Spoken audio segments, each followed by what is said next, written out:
Hi, this is Rabbi Orlofsky, and welcome to the Purim edition of the Rabbi Orlofsky Show. We're in the Rabbi Orlofsky Show every week. It's Purim.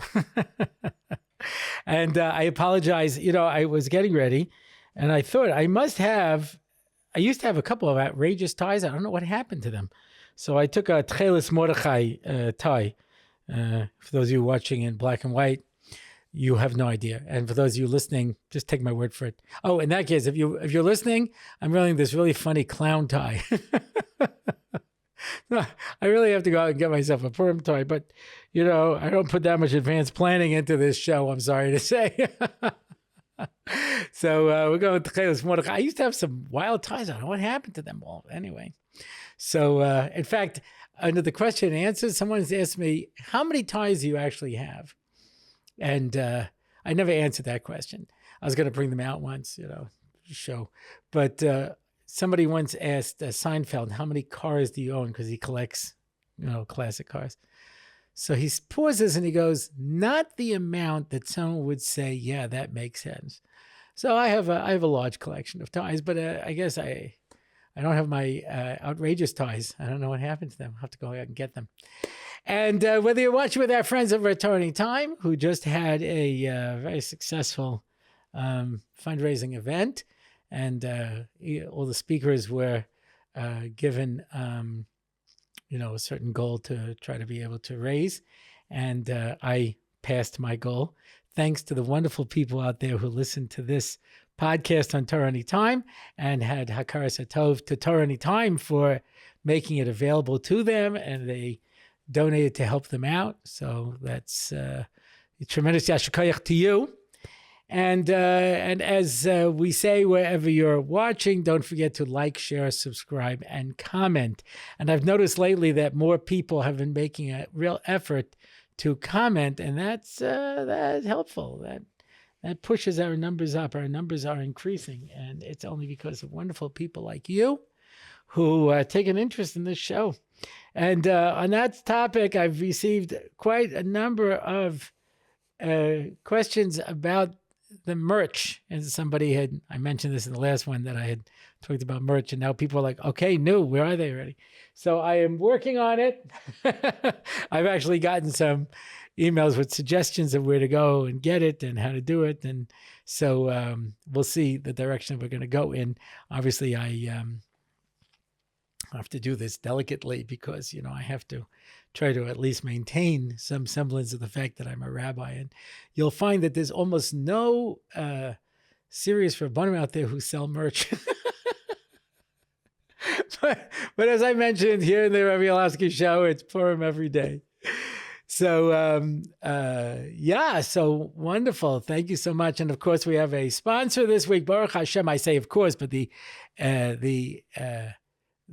truth is that it's the people who really not just open their hearts and open their pockets that gives us the funds to be able to keep this thing going. Because believe it or not, this thing actually, I know I make it look so simple. I've had guests on the show who just freeze up like a deer in the headlights because they've watched my show and they figure, well, how hard could this be? Just sit on a chair and talk to a camera. And they suddenly realize I make it look easy. But the fact of the matter is that there's a lot of work that goes into it. And a yasher koyach to the people who are supporting the show by watching, by commenting, by subscribing, by sending in sponsorships. So we are sponsored by Anonymous Hippopotamus. I assume they're going for the rhyme there. I don't think this was actually from a hippopotamus. We're not crazies. We just love your show. That's fine. That's fine. You don't have to be a fanatic.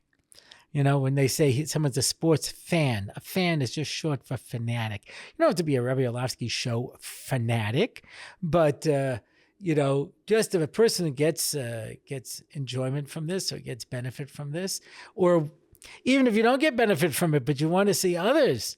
I've had people who I know who have sponsored, and they said, listen, we don't watch the show, but we know there are a lot of people who get chizik from it. We want a chelik of that. That's fine too. Lezecher Nishmas Rabbi Yosef ben Gedalia. Yeah. So the Neshama should have an aliyah. Okay. Now, before we talk about Purim, maybe let's talk about Pesach. Because those of you who have been watching the show know that I've been talking for the longest time that I'm looking to make my own Pesach program. And the big problem is trying to find a location. And I only want people who want to come to a Rabbi Orlofsky Pesach program.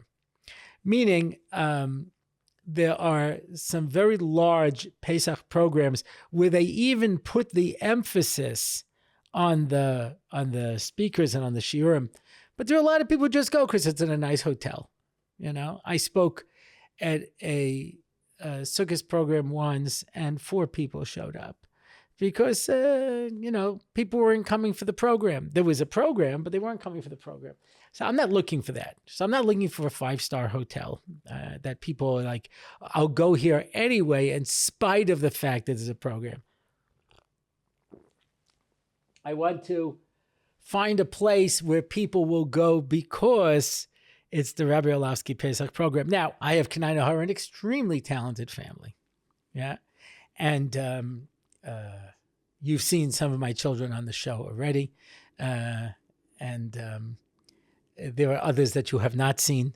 And I haven't brought on any of my daughters, and considering I have 8 of them, you understand? So, but let's just say that some of them are professional Zumba teachers. Some of them are professional aerobics teachers. Some of them are professional mechanchot. I have musicians. I have really quite a talented group of people. And so I really I could staff an entire program just with my family, which is what I've always wanted to do. But I had to try to find a location. So I actually checked out a location. I know this is so proactive that it's the kind of thing you just don't expect me to do. And my kids basically pushed me into it. And I went up north to look at a place outside of Tveria called Nof Kinneret. It used to be known as the Bali. They've redone the entire hotel. They've fixed everything up. It's nice. It's not the Waldorf, you understand? It's not going down to one of these resorts in Florida, but it's very nice. And it's right in Tveria, so it's close enough to be able to do all of the Tiyulim up north, etc., and especially on a year like this when it's like a lot of Chol Hamoed. It's very exciting. So I went up there, and it looks like we're going to go. So if anybody wants to come and join me this year, I'm not running a program. I'm doing a trial run. If I'm happy with the way it goes, then B'li Neder, I will take over. It's just the right size for me. It's 170 rooms, which I don't want a bigger hotel than that. Because then I believe it'll just become unmanageable. I did a Pesach program in the Melech Shaul Hotel. I don't even know if it still exists. Over 30 years ago, in Ashkelon, and it was a small hotel, 100 and something rooms. But I had 98% participation in all of my shiurim. Everybody came. Saul Small, all of Shalom, he ran a Pesach program there. He brought me and my family up, and it was everybody participated. It was so wonderful. That's my goal. So there's only 170 rooms, after I bring in my family and whatever staff. I don't know how many rooms will be available. And assuming, like I say, that it goes well this year. So if anybody's interested on the, what do they do this with a Broadway play? They open out of town first, and give it a trial. So if anyone wants to come with me this year, I'll give a few shiurim. I'll do whatever, just to... if there's anybody who wants to come along. It's called the Nof Kinneret. Used to be known as the Bali. It's in Tveria. And as it stands now, we're going to be going there. And if anyone wants to come along, we will be happy to welcome you. And like I say, if this actually works for me, I think we might be able to, barring a pandemic or a missile attack from the north, barring any unforeseen circumstances, that's the plan of what we're going to go. And the fact of the matter is that this year is also a good year to go away. Because, and this is tying into my Purim shir now, right? Because this is a very unusual Pesach, because Erev Pesach is Shabbos. Now, Erev Pesach on a normal year, right? So you do B'dikas Chametz the night before, and then you do Sreifas Chametz in the morning. You can eat Chametz to a certain period of time. I had a neighbor who was making a bris on Erev Pesach. And people said, Erev Pesach? He goes, well, you know when it's going to end, because at some point, everyone's going to stop eating and take all of the food and burn it. So, you have a relatively small window in which to work.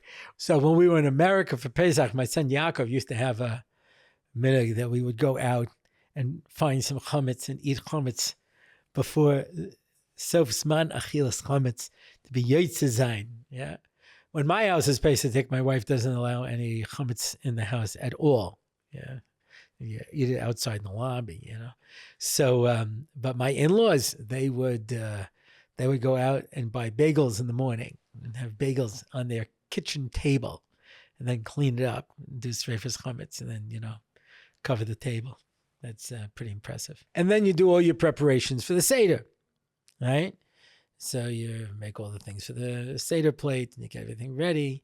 You set the table, you get everything done. Well, you can't do that this year, because since it's on Shabbos, you're going to have to do B'dikas Chametz Thursday night, which is the day before.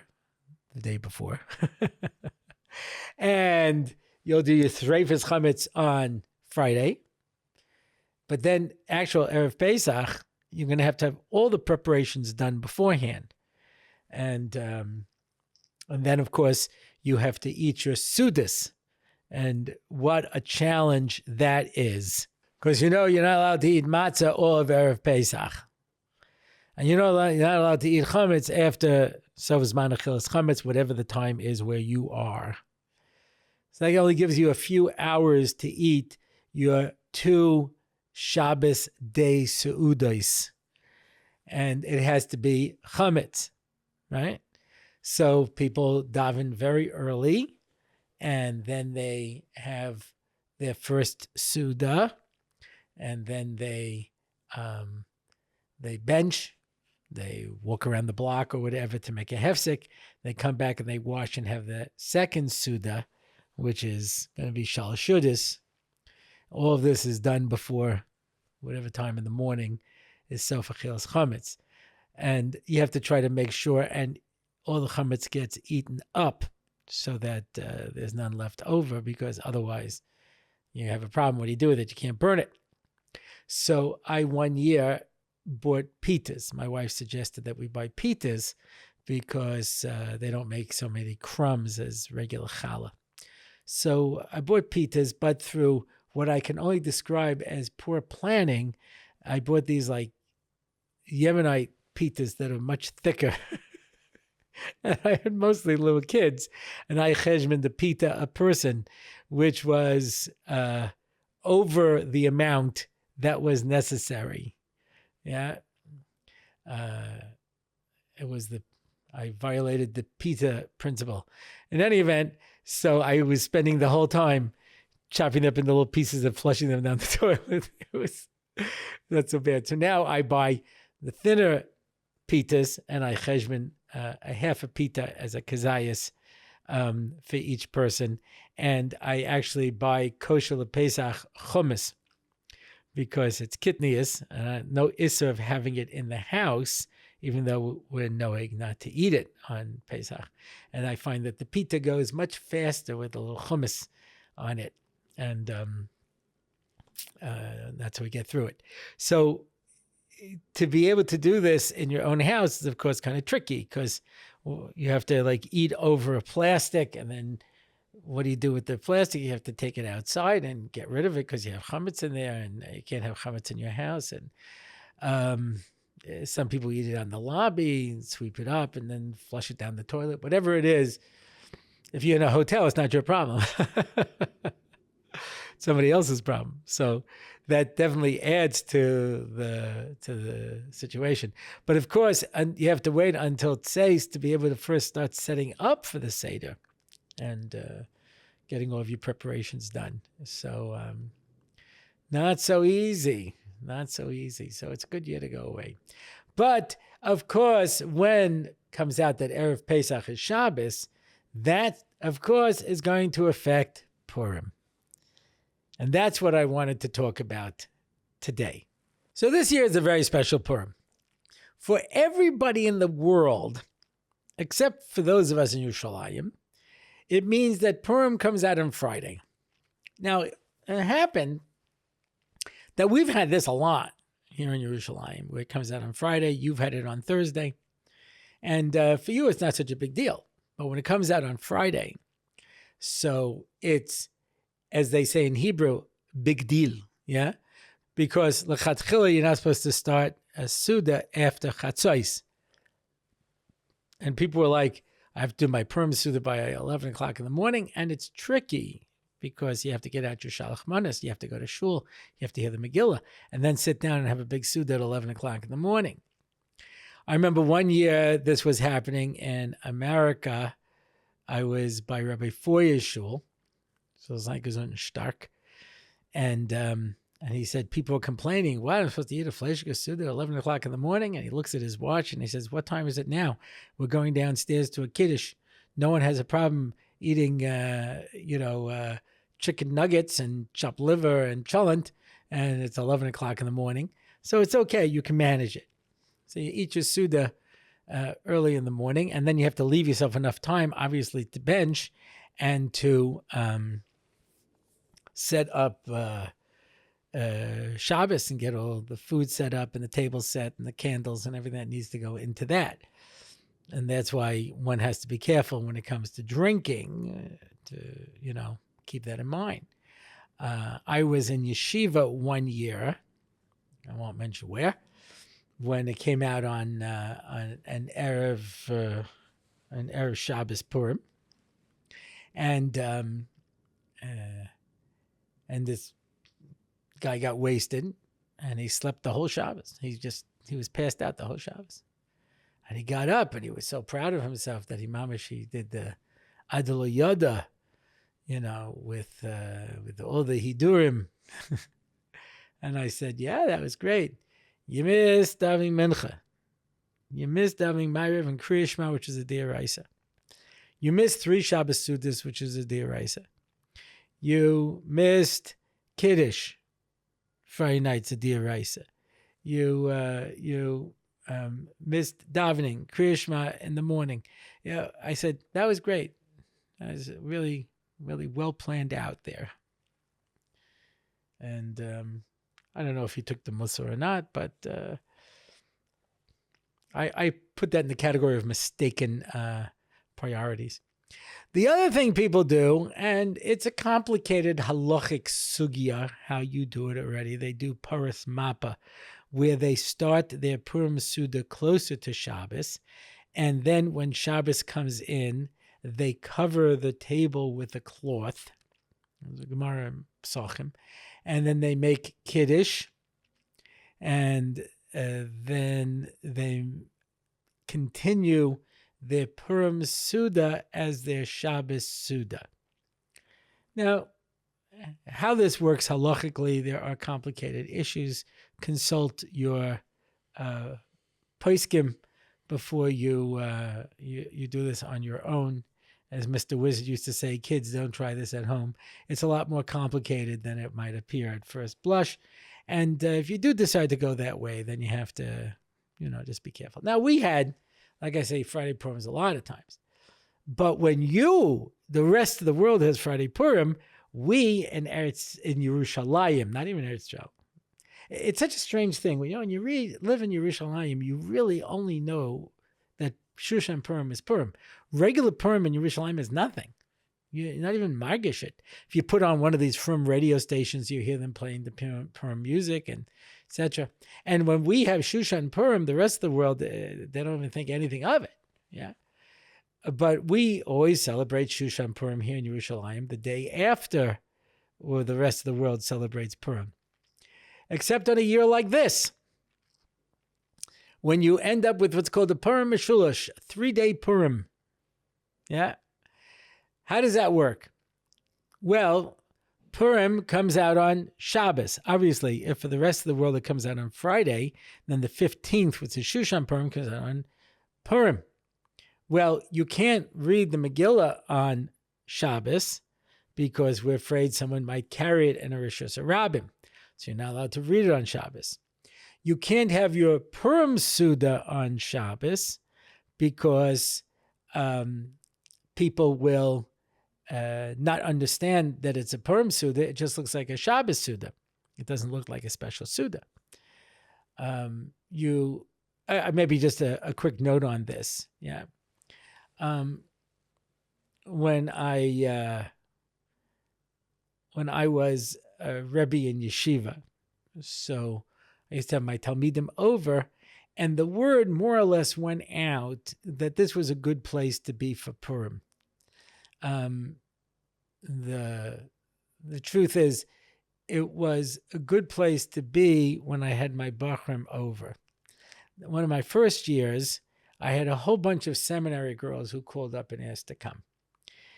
I guess they thought it was going to be a lot of fun at the Orlofsky house. We ended up with about 40 girls. So we set up a whole bunch of tables, and me and my wife were just running around serving the Suda the whole time. And eventually all the girls just left because it wasn't fun. Well, of course it wasn't fun.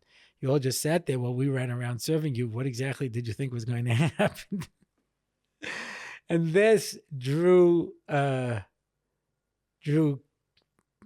me a tzira, a clear understanding of when the Chazal say, Kol ha'maisav gereya.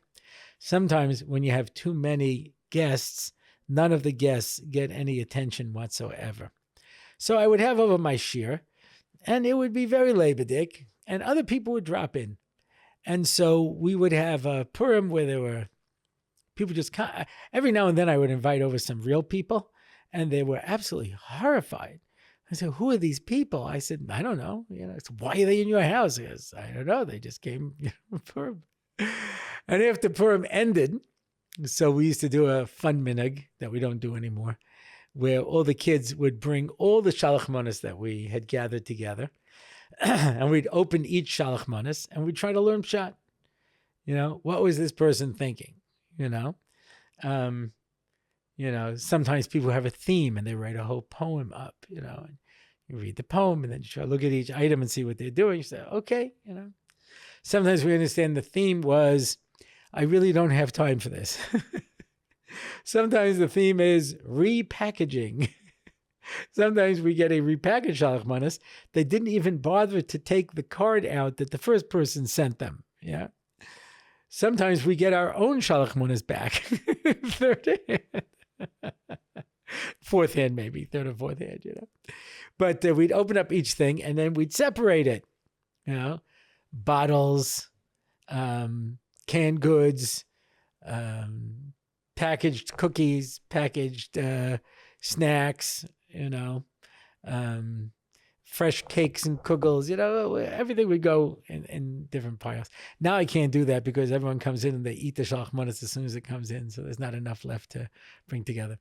But as we were doing it, we would notice that there were still some people here after the Purim Suda ended, not in a state of consciousness. People were passed out in our home in different locations.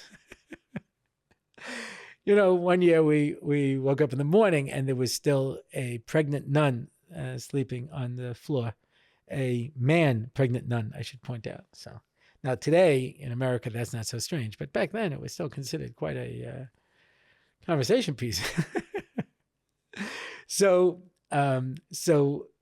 when we say you have a Purim Suda on Shabbos, you wouldn't recognize it. And that's not necessarily true in our house, but a lot of people, Purim Suda is just a Shabbos meal.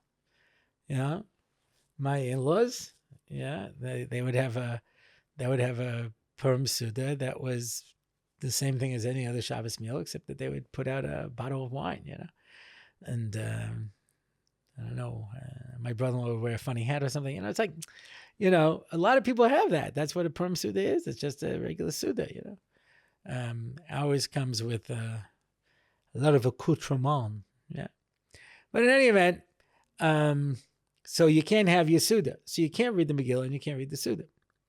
You can't give out Matonas Levyonim because you can't give out money on Shabbos. And besides that, the Aniyim come to Megillas Esther to look for the Matonas Levyonim. So that's tied into Megillah. You can't give Shalach Manos because Shalach Manos is ideally something that is supposed to be eaten at the Purim Suda. And that's why when people distribute these junk food Shalach Manos, they're cute and everything, but no one's going to eat it at the Suda. I mean, ideally. So I always make 2 Shalach Manos. You only have to do 1 really, but I always do 2 Shalach Manos that are real things that could actually be used at the Suda. One year I made like a roast. Sometimes they make a fruit platter. Something that I know people will actually put out at their Suda to try to do it. At least have 2 of those. And then I have the usual ones. Yeah. I'm going to do something I don't usually do because I'm something of a curmudgeon, as you have known already. I'm really not a lot of fun.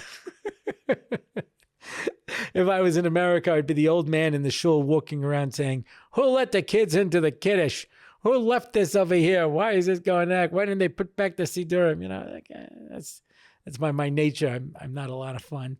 So so we used to make Shalach Manos when the kids were little before they had any say in it. And we had Hamantashen and a little bottle of wine or grape juice. I'd put in an orange or an apple. I'd put in some sort of a candy bar or something. And that was it. It was really very simple. And whatever the least expensive, nice looking bag is that I could find. Yeah, that's what I would do as Shalach Manos. When I was growing up, that's what you did. You either baked a Hamantashen or you baked some kind of cake and you'd cut them up into little pieces and put them on a little plate. That very often Shalach Manos is delivered on a paper plate. There was no cellophane. There was no Easter basket grass. None of these things happened. So at some point when my kids became old enough to have a say to my wife, because they knew it was a waste of time to talk to me, they insisted on doing a theme. And the theme of the Shalach Manos had to tie into the costumes and into the Suda, the decorations for the Suda. And they say to me, "Abba, what theme are we going to do?" I said, "I have a great theme. It's called Purim. We'll have Hamantashen and we'll have wine and with this." And they would roll their eyes at me as they started doing at a very young age. I don't know how my kids figured this out. Israeli kids, they start with this. You say things they don't like. They do the shoulder, nod, and then they move up to the exasperation. And I had 8 girls, it's not like a lot of exasperation going, So they would go after my wife instead because she's a much easier to mark than I am. So then we would have themes and we'd have to do themes. And I'm going to change this year. Right? I'm going to come out in favor of themes. Why? Because Rav Scheinberg had a sefer of Mishmer Shailas. I feel like I may have mentioned this one year in the past. I don't remember if I did or not. If I did, I'm repeating it. It's my option. Yeah, I'm allowed to say something more than once. My gosh, look at how many people have so little to say and they would say the same things. I remember they said once about somebody, he's a man of few words, but he uses them over and over and over again. So I may have told this already, but Scheinberg had a sefer called Mishmeres Chaim. Now, in yeshivas, they very often would have a minig that people would stay up late Thursday night, and the whole yeshiva would stay up and learn. And so to inspire different type of learning for Thursday night. And they would give refreshments of some type. Usually cholent, which to my mind doesn't really fit the criteria of refreshments. But anyway, I don't think it refreshes you. I think it knocks you out. But all right. In any event, they would give you a shilah to work on during the night. So Mishmeres Chaim are the different Mishmer shilas that he gave, Scheinberg would give out to the yeshiva to work on. So I had the sefer many, many years ago. And one of the questions he asked is, you have a din to give matonis, to give shalach manas, right? Matonis, right? Shalach manas, give a matana, give a gift. And the question is, can I give it as a matana amanas lahachzir? Now, since after my Tuvia Singer video, which is now, as it happens, my #1 video on YouTube, and they finally beat out the Waterbury boys. I'm sorry. All of you Waterbury fans out there better start clicking. But beat it out. Surprisingly, I've picked up a more of a non-Jewish audience. I always had non-Jews who used to watch the show, but apparently it increased after that video. Now, that's not surprising to me, actually, I'll tell you the truth, because there are times that I've spoken at dinners in America. And when I get up to speak and I'm looking out at the audience, I suddenly see that the waiters all come in and are listening to my speech. So I have a certain universal appeal, apparently, yeah, which is not as interesting to me as the fact that I have Dovrei Ivrit who watch this show. I know that for a fact. And they tell me afterwards, podcast. So I say, you speak English? You understand English? They go, a little, I know enough. Other people say, no, I just enjoy watching you talk. So, I don't know.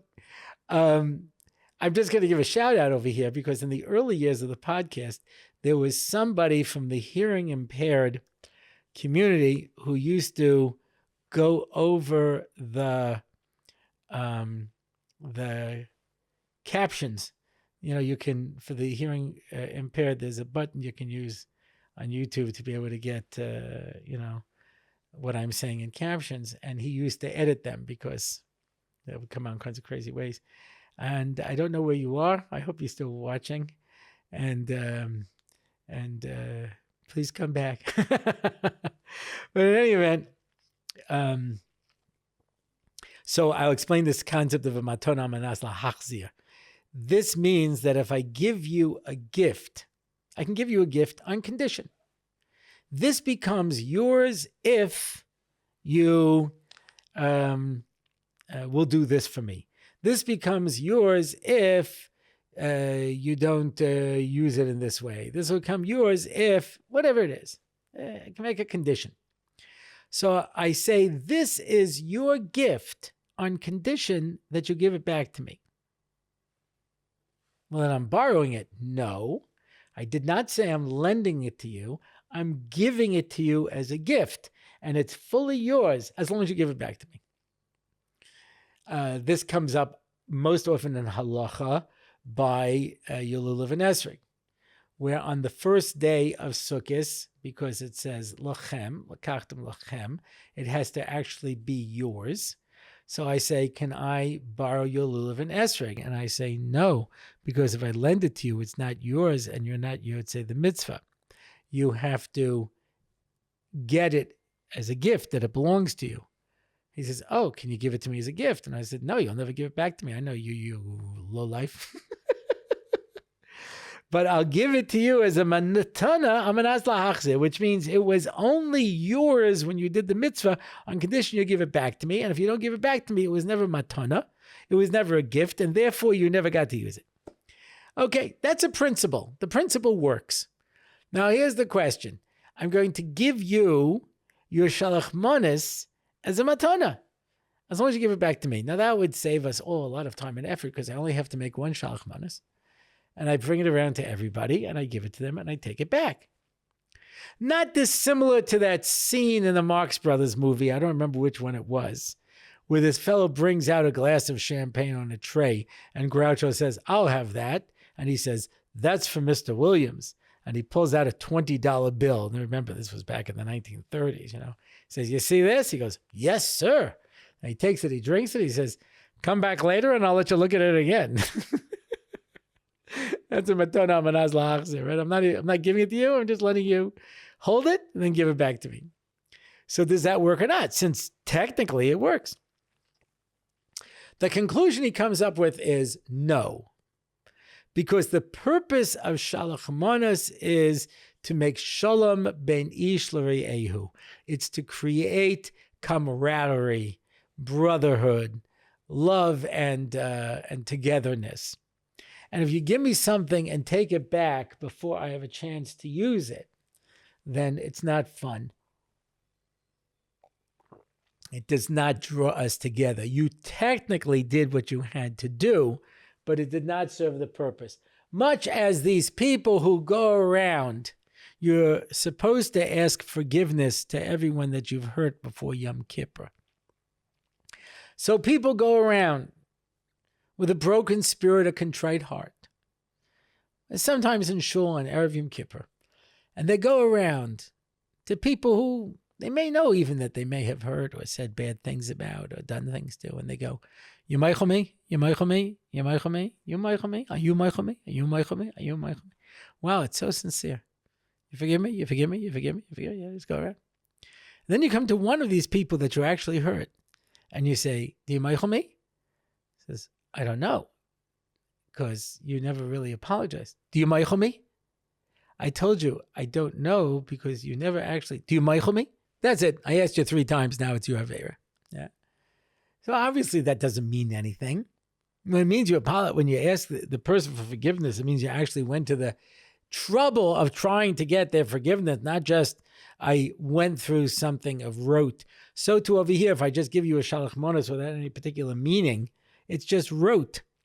So it's the same thing over here, where since the underlying principle of shalach manos is to be, shalom ben ish l're'ehu, then the more effort I put into the shalach manos in a way that's going to get you to enjoy it.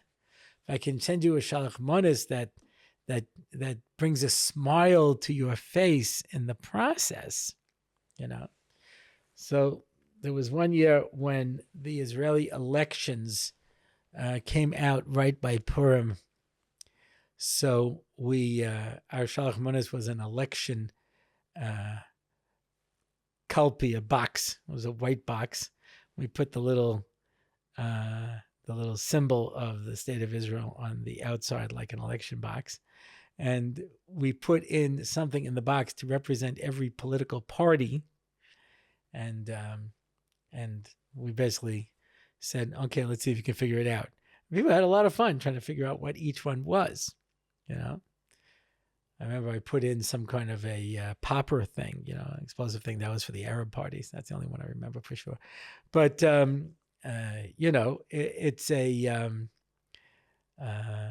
the idea that, it's fun. You send something that's fun, that's enjoyable. I understand doing it in a way that someone's going to enjoy it. So, okay, I'll come out in favor of that. So that's shalach manos. So shalach manos, it's supposed to be eaten at the Suda. So if you can't have the Suda on Shabbos, you do it then. So how does this work? What is the technical aspect? So it works like this. Purim is Shabbos. No question Purim is Shabbos.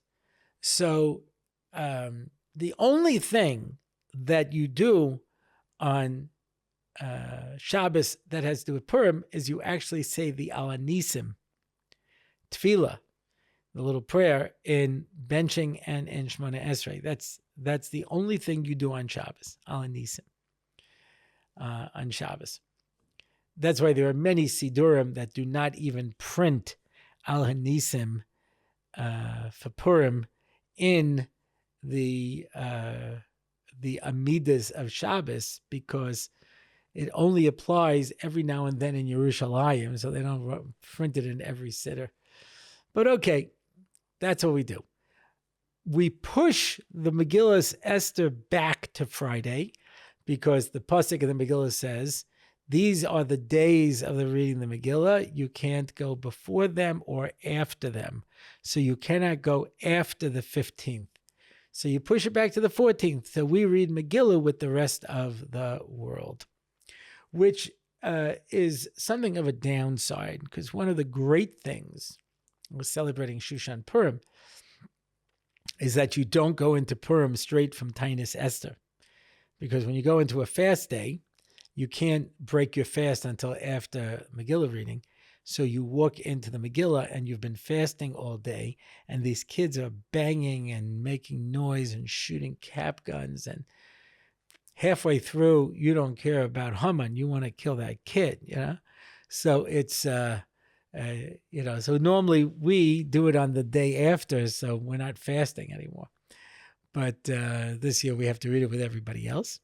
We read the Megillah at night and during the day, and we give out our Matanos Le'Avyonim. That's all on Friday. And that's all we do on Friday. And then Shabbos we say Al Nisim. And then, in a sort of counterintuitive way, we have the Purim Suda and Shalach Manas on Sunday.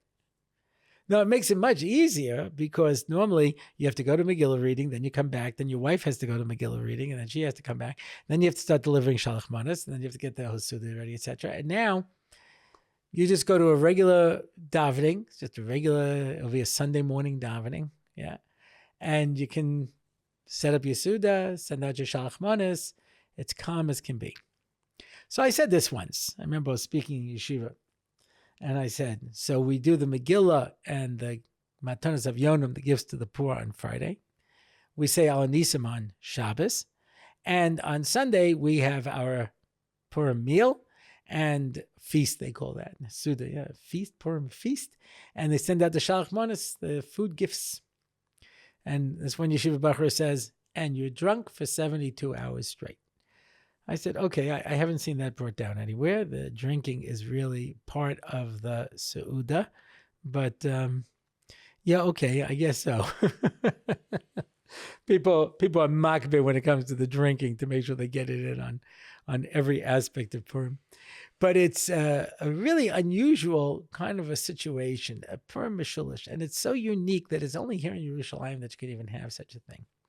So the last time this came up, I remember I did the theme for my Shalach Manas 3, because it was Purim Mishulish. Mishulish means 3-part, 3. I don't remember everything I had. I remember we had Hamantashen. That was an easy one. Three corners. I remember I made 3 bean salad. I don't remember anything else that I did. But I had all kinds of 3 things in the theme. And a lot of fun. So it's an unusual Purim, and it's an unusual Pesach, and it's a special year. And what can I tell you? Here in Eretz Yisrael, especially, we've had a rough couple of years, and I think that there are a lot of people who could use some extra simcha that comes with the Purim spirit and everything that goes with that.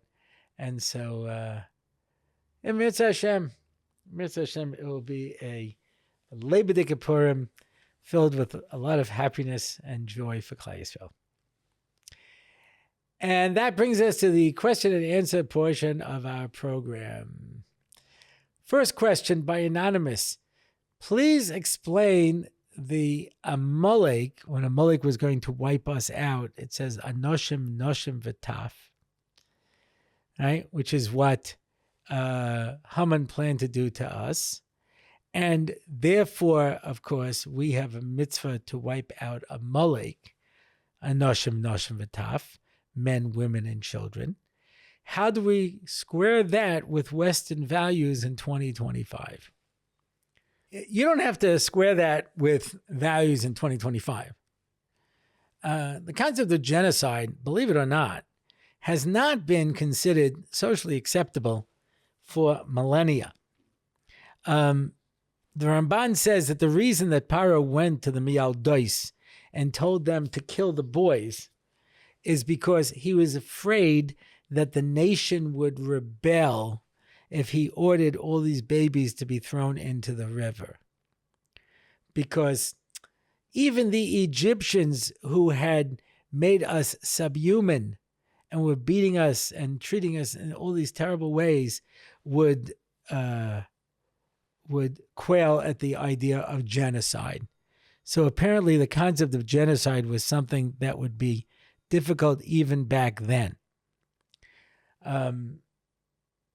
Moshe Shapiro said in Shir once, he says, I was in the middle of Megillah Esther, and this idea came to me. It suddenly hit me.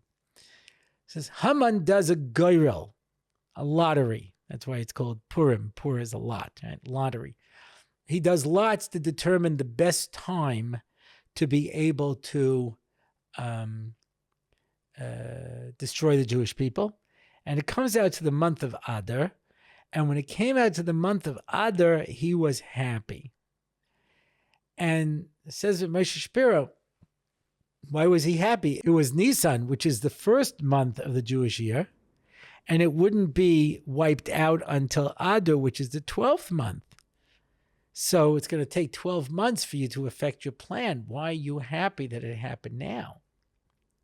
And that's why, by the way, when Mordechai tells Esther to go into the king now, he says, we have a whole year. And he says, you go in right now. Don't wait. And that's why he told the Jews to fast for 3 days before she went in. And one of those days was the Seder.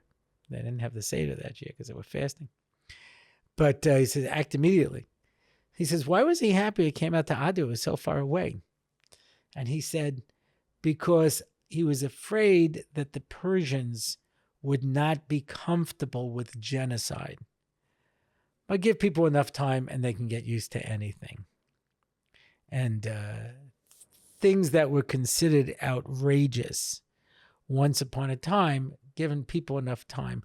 When Obama ran for president, he, of course, was opposed to gay marriage. And once he was in office, he decided to push it. So he sent his vice president, Joe Biden, out to suggest it. And, of course, he received all of the abuse. What? You know, this, that, and he just kept pushing the idea. And then he'd have other people push the idea until finally he basically said, as we say in Israel, Anashim Nashim, you know, people want. What can I do, you know? It's the voice of the people. Because after a while, people get used to it. You can get used to anything, yeah? And so genocide has never been considered, something that is socially acceptable in the world by any society. When it comes to Amalek, I have to argue from the position of authority. Now, some people ask this question about the 7 Canaanite nations that we're supposed to destroy. We don't have to destroy the Canaanite nations. They can leave. We basically present them with the following. Listen, you guys are really wicked. I mean, like super wicked. And you guys, God has said your time is up. So if you want to be wicked, do not be wicked in the king's palace. Go out someplace else. And if you leave, we'll let bygones be bygones, and you can get out of here, and no one's going to do anything to you. And of the 7 nations, the Girgashi said, that sounds great to us. And they left, and they went to Africa, where they got a beautiful land, it says. And they survived. The remaining 6 Canaanite nations said, go ahead, let's see what you're going to do. Well, it's kind of stupid to say to people who can drop the sea on top of you. Did you hear about the 10 plagues? Do you know what you're dealing with over here? Yeah. So they had the option. And we said basically it's the same option that we have, because God says, if you're evil, I'm going to throw you out of my land. And if you stay, you will be destroyed. Yeah. Shantam ba'aretz. Yeah. If you stay after you have passed the point of evil, you will be destroyed. So the 7 Canaanite nations, but Amalek is not given an option.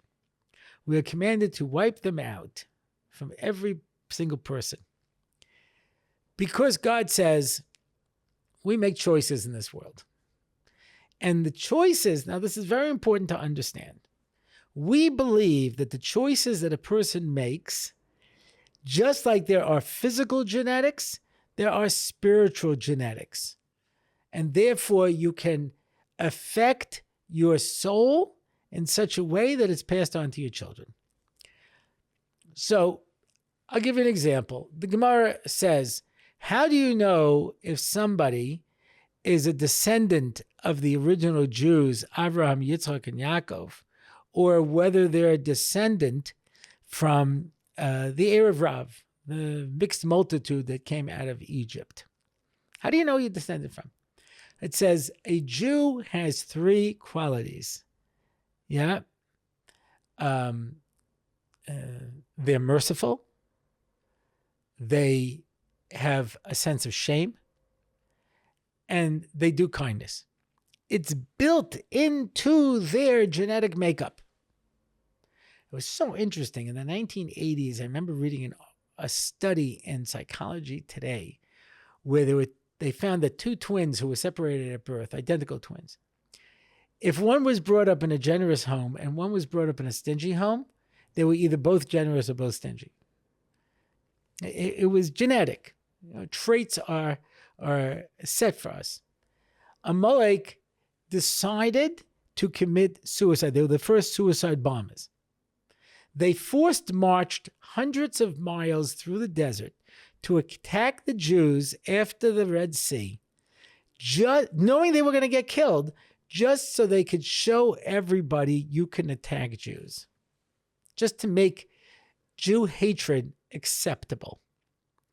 And until that point, as it says in the Oz Yoshir, the song they sang after it says everybody was afraid of us. Everybody was panicked. Nobody would have ever touched the Jewish people. But after Amalek, the example the Chazal give is somebody who throws themselves into a boiling bathtub knowing they're going to get scalded, but they'll cool it off for the next person. They just wanted to make it acceptable. God said, this is such a hatred that is so inbred in these people that they are going to destroy you. If you leave them, they will destroy you. So Shaul Melech, King Saul, goes out to destroy Amalek, and he doesn't kill the king of Amalek. He leaves that for Shmuel Navi to do. And when Shmuel Navi comes in and finds out that he didn't kill him, he says, you just lost the kingdom. Because you're the king, you were supposed to do this. And don't save it. That night, as a captive, he managed to get a hold of a woman and impregnate her and had a child. And from that child came Haman, who almost erased the entire Jewish people. And that's why it says, people who are merciful to the cruel end up being cruel to the merciful. And so God told us, trust me on this one. Yeah. I know this will get me off of Nucky Radio, but I'll give this reference anyway. I was a Trekkie when I was a kid. The original Star Trek in the 1960s, when I was a kid. And so when the movies came out, I would see the Star Trek movies. So I think it was the third one, The Search for Spock. So he ends, as often happens, he has this big fight with the Klingon, captain. They have a big fight, and the Klingon guy falls off the cliff, and he's holding on. And Kirk reaches down and says, "Give me your hand." Now, this guy's been trying to kill you. What is the point over here? But this is what the hero always does. It's like when you see those scenes with the sword fight, and he knocks the sword out, and he lets him go and gets it. Tosses it back. Tosses back his thing to continue the fight because I don't want to win that way, which is absolutely ridiculous. That's why in Get Smart, they did a takeoff on that where he knocks at the sword and he goes, I will give you back your sword. And he lifts it up and he tosses it to him and it goes right through his arm. And he says, sorry about that. But anyway, so he goes, give me your hand. And the guy grabs his hand and tries to pull Kirk down the side of the cliff with him. So he braces himself and starts to kick the Klingon and saying, I've had enough of you. Because that's what you're supposed to do when the enemy is there. You don't extend your hand and say, quick, let me give you a second chance to kill me. Yeah. And so by Amalek, I'm arguing from a position of authority. God said, these people, if you do not destroy them, they will destroy you. Take my word for this. I am God. I've been here forever. This is the whole discussion of baby Hitler. If you can go back in time and kill baby Hitler, would you do it? You say, well, he hasn't done anything yet. He says, okay, how many millions of people do you need him to kill before you kill him? So that sometimes by doing something that appears cruel, it's actually something that is going to save many lives. And that is our idea. Better to blow up the Hezbollah people with their beepers, to blow up the Hezbollah leadership, than to leave them to keep killing people. And if you read the history of the atrocities that Hezbollah has committed, you do better to be able to destroy the evil. And in fact, that's what Purim is about. Purim is a celebration of our victory over Amalek. Tainus Esther, which is not like any other fast day, is we're going out to battle against Amalek. And when you go out to battle, you're fasting. That's why we do that. And then Purim is the celebration of the victory over it. And that's it for this episode. If you want to find out more about the show, you can go to my website, RabbiOrlofsky.com. You can ask a question. You can send an email. You can make a comment. You can sign up for one of my online shiurim. I am getting a surprising amount of interest in the question and answer series that I suggested. And b'li neder, when we, after we find everybody who's interested, we'll try to find a good time for it, because I like to do these things live. I don't like to just make a recording. I think that's sketchy. And we'll find a time for it, and we'll probably start after Pesach. So if you're interested, please contact me. In the meantime, you can sign up for my Daf Yomi for the Mesilas Yesharim for ladies, for my Tefillah shir. You can sponsor an episode, sponsor Parsha and 5, sponsor a question and answer. And that's it for now. Until next time, I am David Orlofsky, and this has been the Purim edition of the Rabbi Orlofsky Show.